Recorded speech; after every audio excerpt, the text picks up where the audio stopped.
Jagung ini punya sentra-sentra produksi di daerah-daerah tertentu. Tidak semua daerah punya lokasi pengembangan jagung yang cocok. Tentu untuk jagung ini lebih kepada fokusnya pengamanan produksi dan mendukung terkait dengan industri pakan. Paling ke depan adalah bagaimana membangun perbenihannya mendekati dengan varietas-varietas yang mempunyai kekuatan lebih besar untuk menghasilkan produktivitas yang lebih tinggi.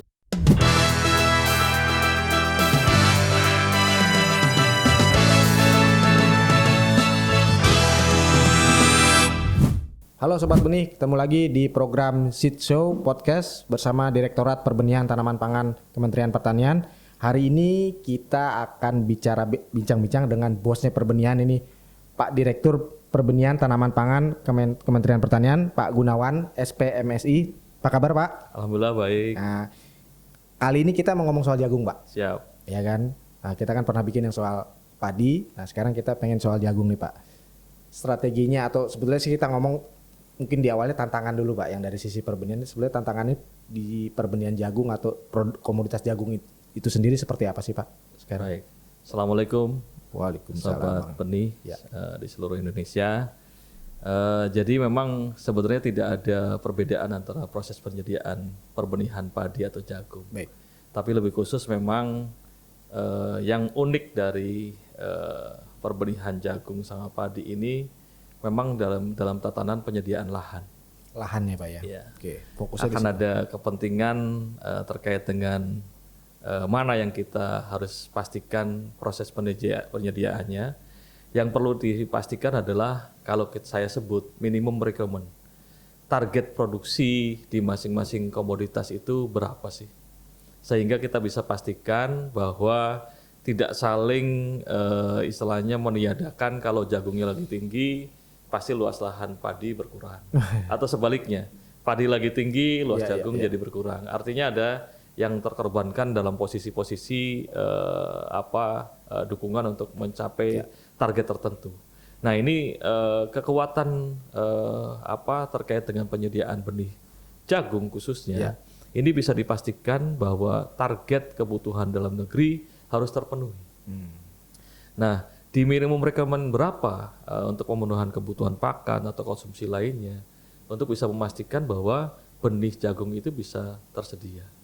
Sebenarnya perbedaan benih jagung sama benih padi saat ini, benih jagung ini masyarakat petani sudah terbiasa dengan jagung-jagung yang memang hibrida.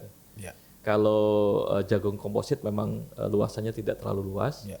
Dan kalau padi sebaliknya masih terbiasa menggunakan benih-benih hibrida yang memang saat ini digunakan oleh petani.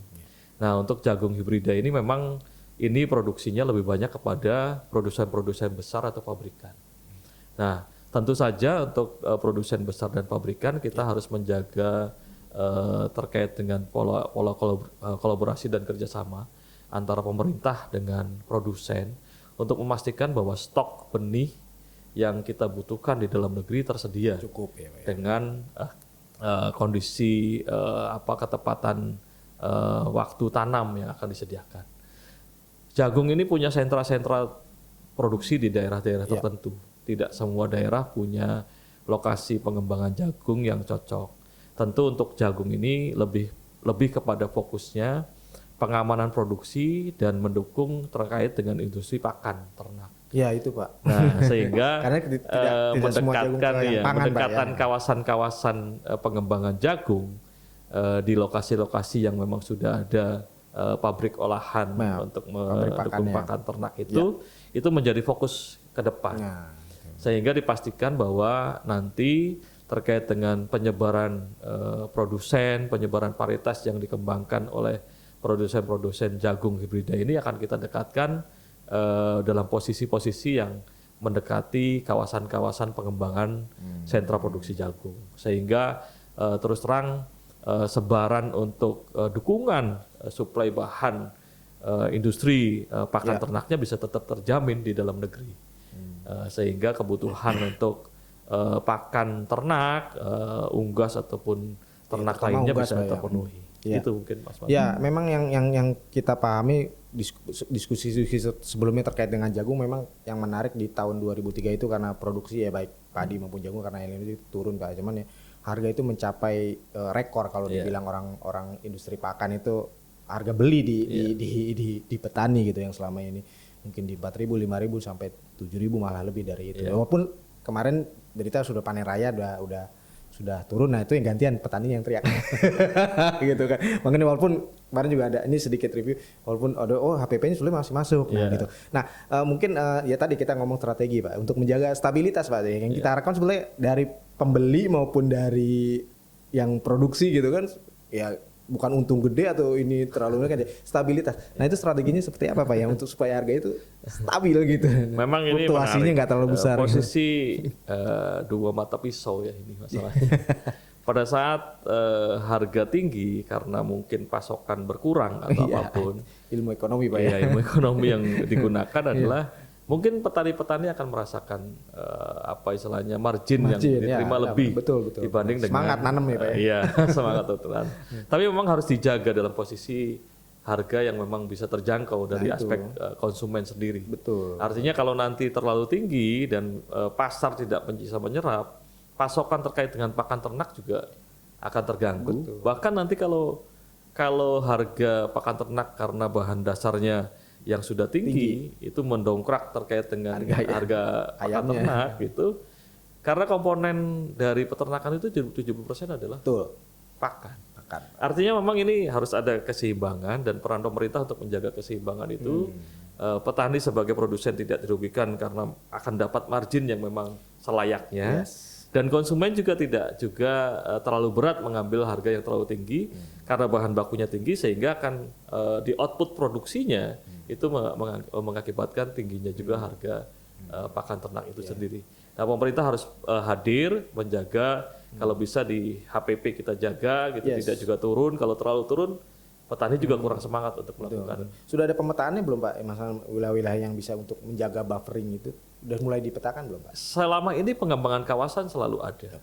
Sudah ada dan sebenarnya kalau jagung itu tidak terlalu, kalau menurut saya tidak terlalu masalah besar ya terkait dengan proses distribusi karena memang tadi pelaku benihnya sudah berkembang, pabrikan dan pemerintah hanya melakukan intervensi terkait dengan pengembangan kawasan baru dan memang itu menjadi salah satu kunci untuk bisa meningkatkan tadi peningkatan pendapatan petani, mendekatkan bahan baku kepada industri itu yang penting karena bagaimanapun menjaga keseimbangan antara pasokan bahan baku dengan produksi di industri itu harus kita jaga hilirisasinya. Lebih kepada kalau menurut saya untuk jagung ini bagaimana kita memastikan bahwa hilirisasi dari industri pakan ternak ini tetap sustain, tetap bertahan dengan suplai bahan baku yang kita bisa disediakan dengan harga yang memang tidak ya istilahnya sesuai lah. Sesuai dengan sebagai komponen pembentuk dari produksi pakan yang memang dia harus kita pastikan stabil terus. Nah ini memang yang menarik saya kemukakan di depan bahwa seiring dengan kondisi maraknya ya istilahnya alih fungsi lahan. Nah itu juga tantangan ini juga Pak, menjadi tantangan tertentu. Jadi kawasan jagung secara khusus juga memang tidak ada secara khusus. Rata-rata jagung itu gitu, Pak, ya. Iya istilahnya di tanaman-tanaman yang mungkin jarang saya temui kalau saya tidak salah.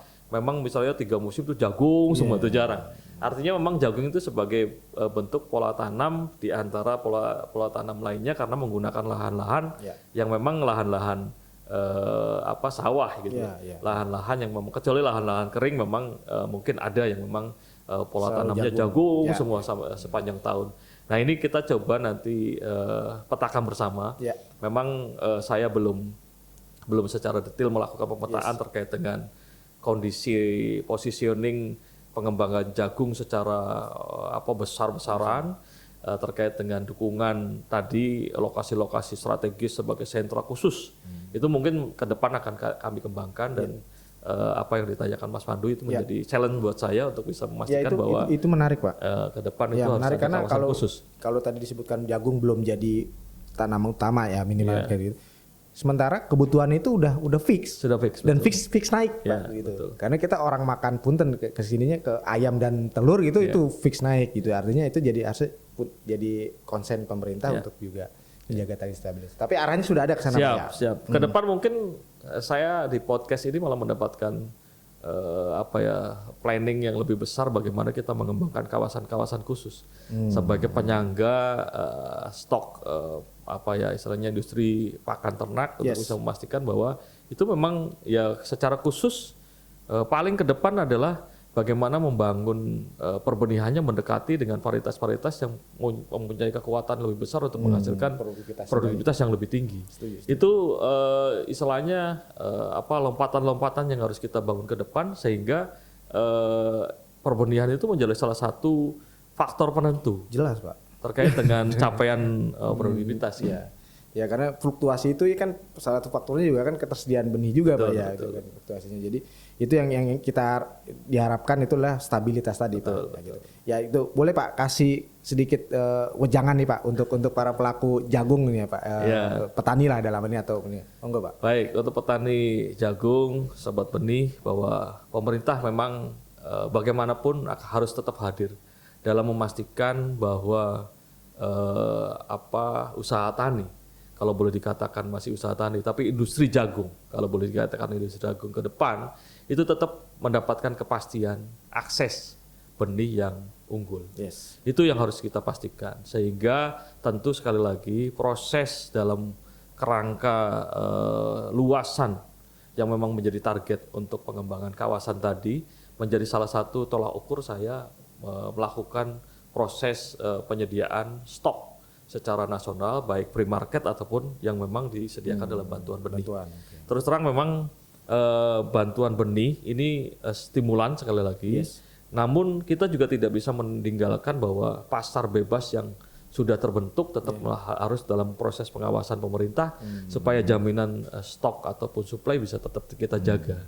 Dan mungkin ke depan saya sih berpikir bahwa keberhasilan Direktorat Perbenihan dalam mengawal proses penyediaan benih itu indikatornya adalah petani sangat senang dengan ketersediaan benih, varietas yang memang tahan terhadap kondisi perubahan cuaca, perubahan lingkungan. Ini yang memang akan kita pastikan bahwa petani memang sangat nyaman dengan akses untuk mendapatkan benih yang tadi sesuai dengan diinginkan atau kebutuhan petani. Berikutnya adalah bahwa dipastikan bahwa benih-benih ini setiap saat bisa tersedia sesuai dengan momentum tadi, momentumnya petani. Sehingga tadi bagaimanapun ketepatan momentum petani mendapatkan benih dengan kondisi cuaca yang sangat mendukung di musim tanam tidak bisa kita tinggalkan momentum itu. Kita harus bisa pastikan bahwa momentum ini harus kita penuhi karena terlambat sedikit karena kondisi tertentu, ini akan mengganggu proses keberlanjutan selanjutnya. Supply demand-nya juga jadi supaya supply demand-nya tidak terganggu. Artinya ketepatan waktu ini menjadi hal yang sangat penting. Terus terang memang saya punya rencana besar. Nantilah di next podcast saya akan jelaskan. Saya punya hal besar yaitu pertanian tanaman pangan itu harus mulai smart, green, dan precision. Smart, green, precision ya. Smart itu memang tata kelolanya harus tersistem dengan baik. Green itu bagaimanapun harus mengembalikan kepada lingkungan, berkelanjutan. Dan precision itu penggunaan faktor produksinya harus sangat presisi, sehingga berdaya saing dan tentu menekan biaya serendah-rendahnya dengan hasil yang sangat optimum. Makanya nanti di next podcast saya akan bicara tentang bagaimana dukungan perbenihan untuk mendukung pertanian pangan smart, green, and precision. Makasih Pak Dir. Nah itu Sobat Benih, kita masih ada yang dinanti nih dari Pak Dir nih, ya kan, smart, green, and precision. Nah itu nanti next podcast. Oke Sobat Benih, Pak Dir terima kasih waktunya hari ini. Kita sudah belajar banyak nih soal perbenihan jagung. Kita akan ketemu di Seed Show podcast berikutnya. Jangan bosan Pak ya. Siap. Berbagi ilmu. Siap. Baik Sobat Benih, sampai ketemu di program Seed Show berikutnya. Salam benih.